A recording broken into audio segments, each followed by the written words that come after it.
السلام علیکم ورحمۃ اللہ وبرکاتہ۔ آج کی اس ویڈیو میں ہم بات کریں گے سورہ بقرہ کی اہمیت، یعنی قرآن کی سب سے لمبی اور سب سے طاقتور سورہ کے بارے میں۔ سورہ بقرہ کوئی عام سورہ نہیں، یہ زندگی بدلنے والا سورہ ہے۔ گھر، دل، روزی، حفاظت، سب کچھ اس سورہ سے روشن ہو جاتا ہے۔ سورہ بقرہ میں زندگی کے ہر پہلو کا جواب ہے، ایمان سے لے کر عبادت تک، فیملی سے لے کر بزنس تک، روزی سے لے کر آخرت تک، سب کچھ اس میں سمجھا دیا گیا ہے۔ اس سورہ کو پڑھنا، سننا اور سمجھنا ایک مومن کے لیے برکت کا ذریعہ ہے۔ یہ قرآن کا سب سے لمبا سورہ ہے جو مدینے میں نازل ہوا تھا۔ یہ ہمیں ایمان، سچائی اور بہتر زندگی جینے کا طریقہ سکھاتا ہے۔ سورہ کے آغاز میں اللہ 3 قسم کے لوگوں کا ذکر کرتا ہے۔ پہلے وہ مومن جو پورے یقین کے ساتھ اللہ پر بھروسہ کرتے ہیں، نماز ادا کرتے ہیں اور اللہ کی راہ میں خرچ کرتے ہیں۔ دوسرے وہ لوگ جو حق کو جان کر بھی اس کا انکار کر دیتے ہیں۔ اور تیسرے منافق جو زبان سے تو ایمان کا دعویٰ کرتے ہیں لیکن دل میں کفر چھپائے بیٹھے ہوتے ہیں۔ پھر سورہ میں حضرت آدم علیہ السلام کے بارے میں بتایا گیا ہے۔ اللہ نے انہیں عزت کے ساتھ پیدا کیا، علم سکھایا اور فرشتوں کو حکم دیا کہ انہیں سجدہ کریں۔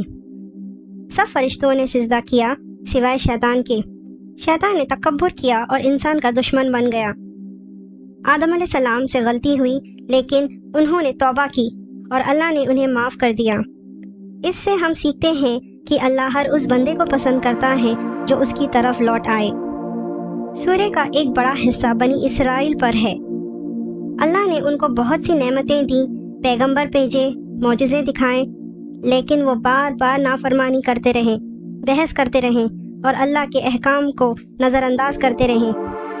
اللہ ہمیں وارن کرتا ہے کہ ہم ان کی طرح نہ بن جائیں جن کو حق ملا تھا لیکن انہوں نے اس کی قدر نہ کی۔ اس سورہ کا نام بقرہ ایک واقعے کی وجہ سے پڑا۔ موسیٰ علیہ السلام کی قوم میں ایک قتل ہوا۔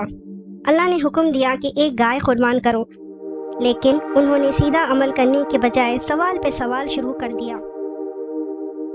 کیسی گائے؟ کس عمر کی؟ کون سا رنگ؟ ان کے سوالات نے ایک آسان حکم کو مشکل بنا دیا۔ سبق یہ ملتا ہے کہ اللہ کے حکم کو قبول کرو، بحث سے دور رہو۔ اس سورہ میں قبلہ بدلنے کا واقعہ بھی آتا ہے۔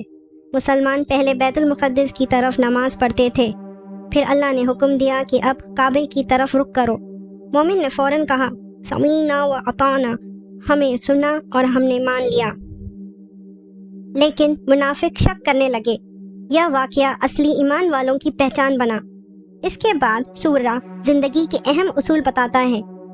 نماز کی پابندی، صدقہ و خیرات، حلال کمائی، سود سے دوری، نکاح اور طلاق میں انصاف، یتیم کا خیال، کاروبار میں ایمانداری۔ سورہ میں انبیاء کی دلچسپ واقعات بھی ہیں۔ ابراہیم علیہ السلام کو بہت امتحان دینے پڑے، لیکن انہوں نے ہمیشہ صبر اور توکل سے کام کیا۔ وہ اور اسماعیل علیہ السلام نے مل کر کعبے کی تعمیر کی اور اپنی آنے والی نسلوں کے لیے دعا کی۔ طالوت اور جالوت کا واقعہ بتاتا ہے کہ چھوٹی فوج بھی بڑے دشمن کو ہرا سکتی ہے اگر اللہ مدد کرے۔ ایک آدمی کو اللہ نے 100 سال سلا دیا اور پھر زندہ کیا تاکہ قیامت پر یقین مضبوط ہو۔ سورہ کا آخری حصہ بہت تسلی دیتا ہے۔ اللہ فرماتا ہے، اللہ کسی جان پر اس کی طاقت سے زیادہ بوجھ نہیں ڈالتا، ہر شخص کو اس کے عمل کا پورا بدلہ ملے گا۔ آخری 2 آیتیں آمن رسول بہت قوت والی اور رحمت والی ہے۔ ان میں ہم اللہ سے معافی، مدد اور ہدایت مانگتے ہیں۔ یہ تھا سورہ البقرہ کے ایمان، صبر اور ہدایت کا سفر۔ اللہ ہم سب کو اس پر چلنے کی توفیق عطا فرمائے، آمین۔